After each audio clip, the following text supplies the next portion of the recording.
tal, jóvenes?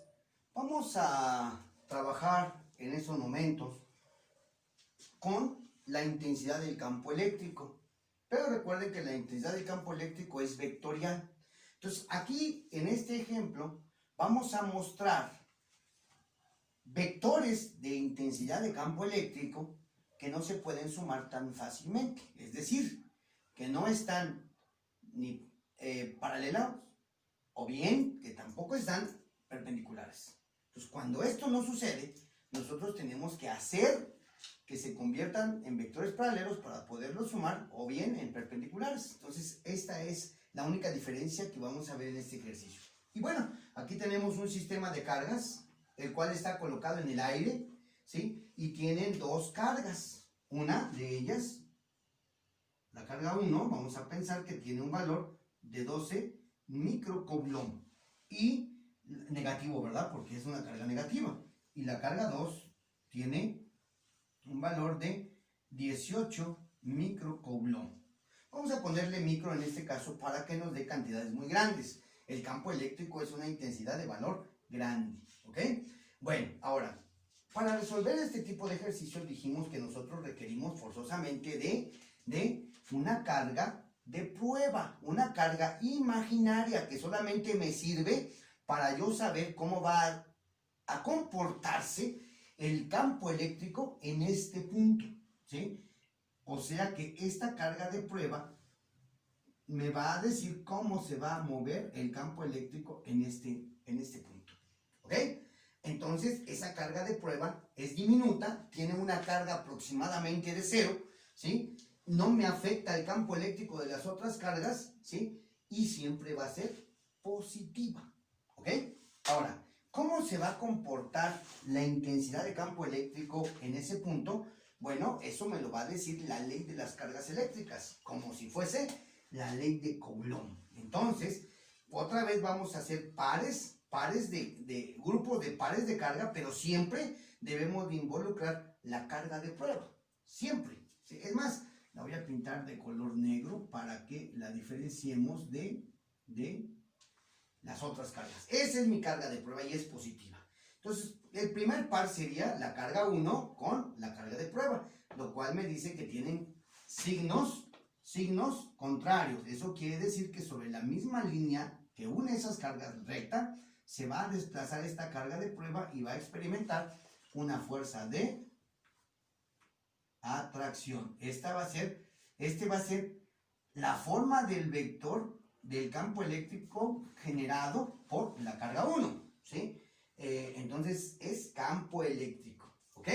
Ahora bien, el otro par, este es el otro par, la carga 2 y la carga de prueba, las cuales son del mismo signo, por lo tanto experimentarán una fuerza de repulsión, pero a mí no me interesa ahorita la fuerza de repulsión, sino el movimiento de esa carga de prueba va a tener la misma dirección de la intensidad del campo eléctrico. Entonces, el campo eléctrico generado por la carga 2 va a tener esta dirección representado por este vector y llamémosle E2. ¿Ok?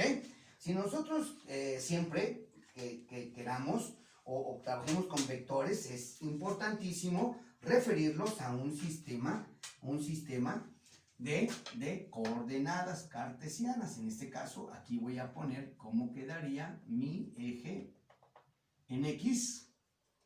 Y en esta parte va a quedar mi eje en Y. Este sería en Y. Y mis vectores quedarían de esta manera. Ahora bien, algo importante que debemos de considerar.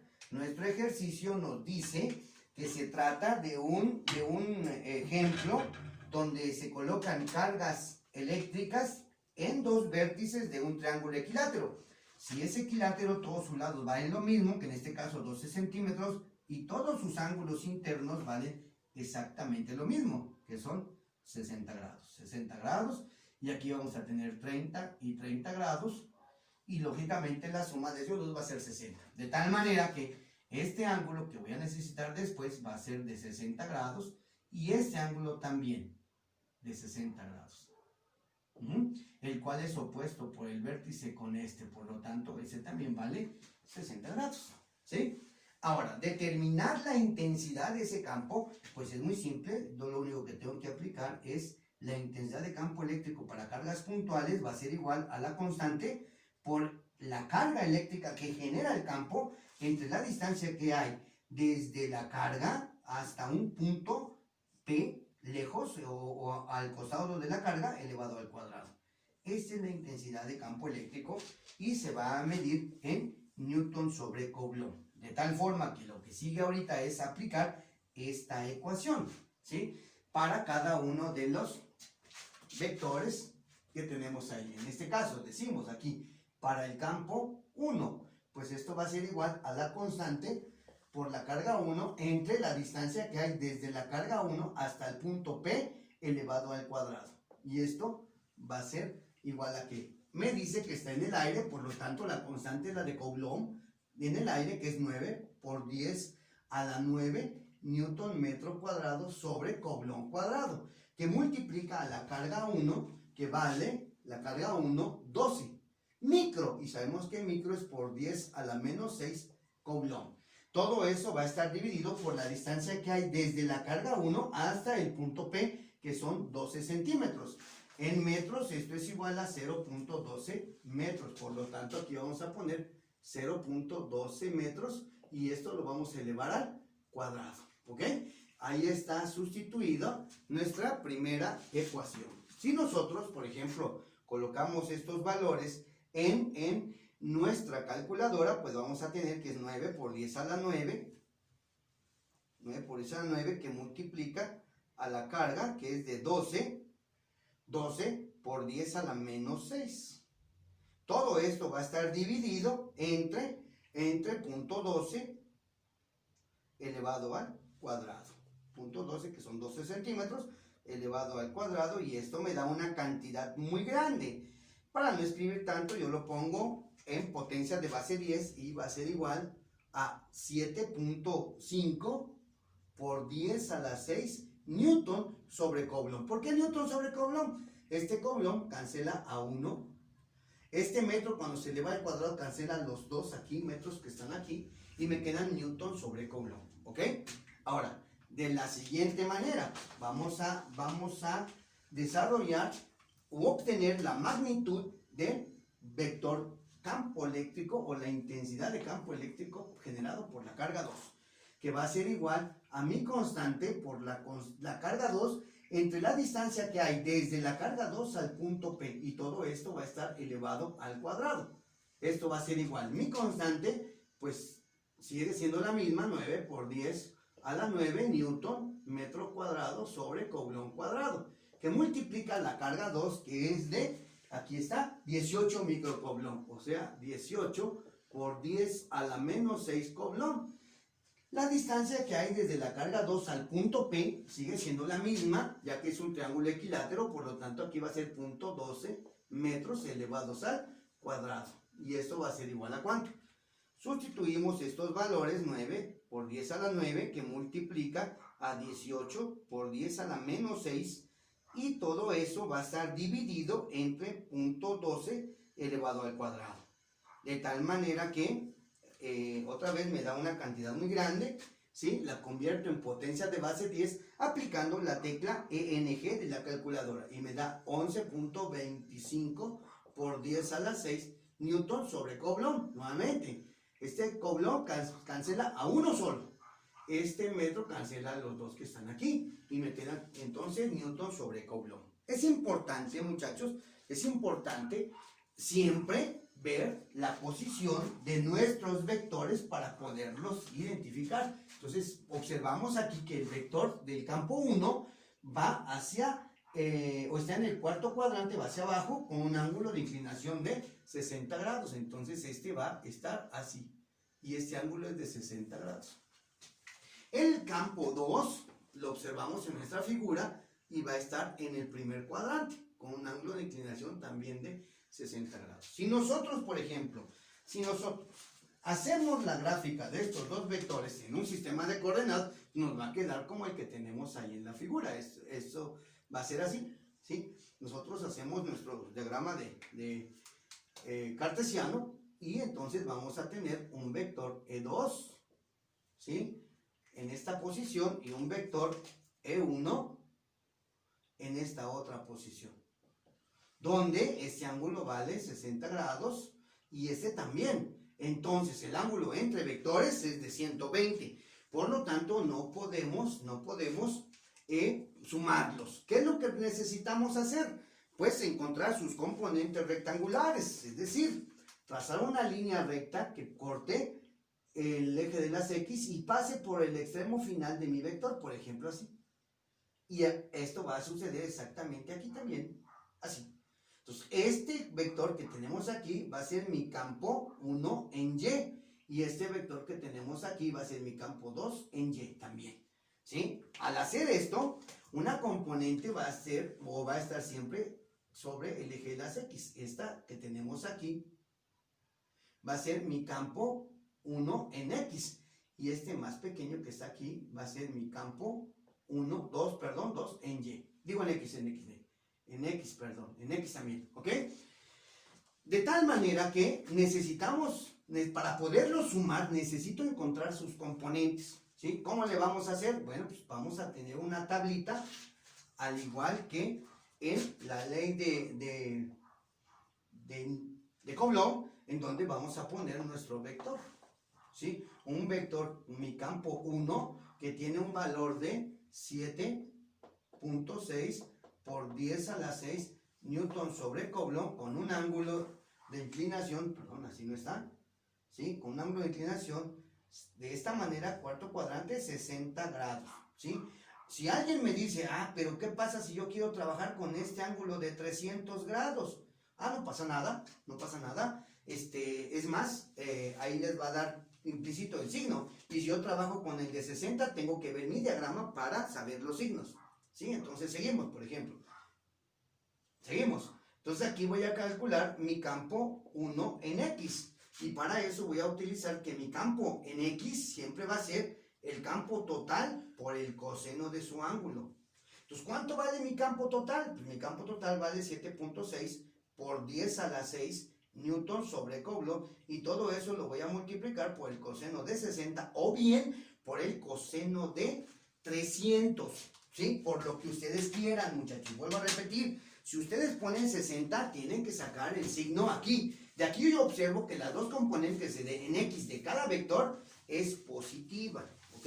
Entonces yo pongo ahí 7.6 exponente a la 6 por el coseno de 60 grados, ¿sí? Y eso va a ser igual a 3.8 por 10 a la 6 newton sobre Coulomb. A ver, tenemos aquí un errorcillo en donde la magnitud es 7.5 y yo puse aquí 7.6 y eso me está generando un problema. No, tenemos que ponerlo bien, 7.5, corregimos esa parte. Entonces aquí tenemos que esto va a ser 7.5, entonces vuelvo o repito mi ecuación, 7.5 exponente a la 6 por el coseno de 60 grados. Y esto va a ser igual a le pongo aquí mi tecla ENG para que me lo haga potencia de base 10, 3.75 por 10 a la 6, ¿ok? Sigo yo, aquí sigo. Y ahora voy a hacer mi componente en Y, que es la magnitud del vector, pero ahora en lugar del coseno va a ser el seno del ángulo, ¿sí? Y entonces, bueno, pues aquí voy a tener mi componente 1 en Y, que es igual a la magnitud total del vector, que ahora sí 7.5 por 10 a la 6 newton sobre Coulomb, por el seno de 60 grados, ¿sí? Y eso va a ser igual, otra vez, 7.5 por 10 a la 6 por el seno de 60 grados, ¿sí? Y entonces aquí me va a dar Esto es igual a 6.49 por 10 a la 6 newton sobre Coulomb. ¿Estamos de acuerdo? Pero veamos la figura. ¿Por qué? Porque el vector está en el cuarto cuadrante. Y entonces vemos que este vector va hacia abajo, por lo tanto debe tener un signo negativo. Si ustedes en lugar de poner 60 ponen 300, le va a dar el signo negativo. ¿Estamos de acuerdo? Bien. Ahora vamos a trabajar con el otro vector, que es el campo 2, el cual tiene un valor, una magnitud de 11.25 por 10 a la 6 newton sobre Coulomb. Y el ángulo está en el primer cuadrante de 60 grados. Ahí sí no hay pierde. ¿Sí? Es el único ángulo. Entonces voy a encontrar su componente E1 en X. Y para eso requiero la magnitud total del vector E1, E2, perdón, aquí, E2, caramba.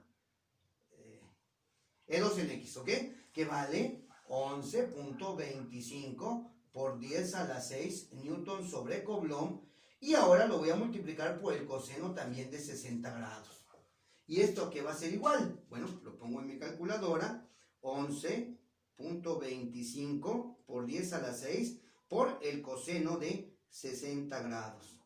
Y esto es igual, pongo mi tecla ENG, 5.625 por 10 a la 6 newton sobre Coulomb. Aquí observamos que, vuelvo a repetir, los dos en X son positivos. Vámonos ahora con el vector E2 en Y, que es la magnitud total del vector E2, o sea, 11.25 por 10 a la 6 newton sobre Coulomb, que multiplica al seno de 60 grados. Y otra vez, 11.25 por 10 a la 6 por el seno de 60 grados. ¿Sí? Y eso me da, aprieto mi tecla de ENG, 9.74 por 10 a la 6 newton sobre Coulomb. ¿Y qué observamos aquí? Que E2 va hacia arriba, por lo tanto E2 va a ser positivo. Positivo. Ahí está.